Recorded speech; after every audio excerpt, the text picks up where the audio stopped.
आणि आता बातमी पद्म पुरस्कारांसंदर्भातली। पद्म पुरस्कार म्हणजेच पद्मविभूषण, पद्मभूषण आणि पद्मश्री हे देशातले सर्वोच्च नागरी पुरस्कार आहेत आणि त्यापैकी एक म्हणजे दरवर्षी प्रजासत्ताक दिनानिमित्त हे पुरस्कार जाहीर केले जातात आणि हे पुरस्कार विशिष्ट कार्याची दखल म्हणून दिले जातात। आज 5 पद्मविभूषण, 13 पद्मविभूषण आणि 113 पद्मश्री पुरस्कारांची घोषणा करण्यात आली आहे। पाहूया।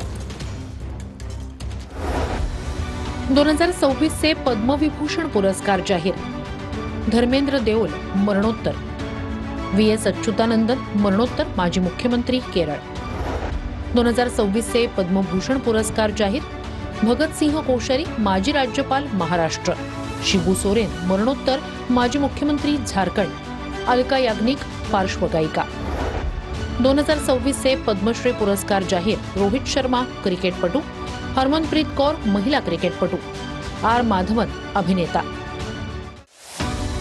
महाराष्ट्रातील तिघांना पद्मभूषण। अलका याग्निक कला। पीयूष पांडे मरणोत्तर कला। उदय कोटक व्यापार आणि उद्योग।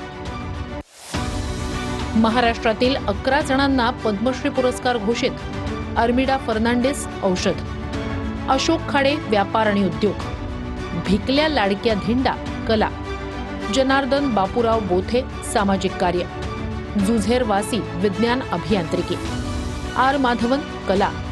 रघुवीर खेडेकर कला। रोहित शर्मा क्रीडा। सतीश शहा मरणोत्तर कला। सत्यनारायण नवल उद्योग। श्रीरंग लाड कृषी। दरम्यान हे पद्म पुरस्कार जाहीर झालेल्या मान्यवरांचं मोदींकडून ट्विट करत अभिनंदन करण्यात आलंय। विविध क्षेत्रांमधील उल्लेखनीय कामगिरी, समर्पण आणि सेवा आपल्या समाजाच्या जडणघडणीला समृद्ध करते, असं ट्विट मोदींनी केलंय।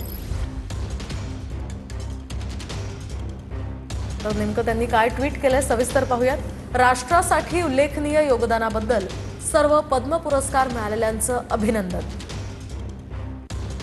विविध क्षेत्रांमधील त्यांची उत्कृष्टता, समर्पण आणि सेवा आपल्या समाजाच्या जडणघडणीला समृद्ध करते।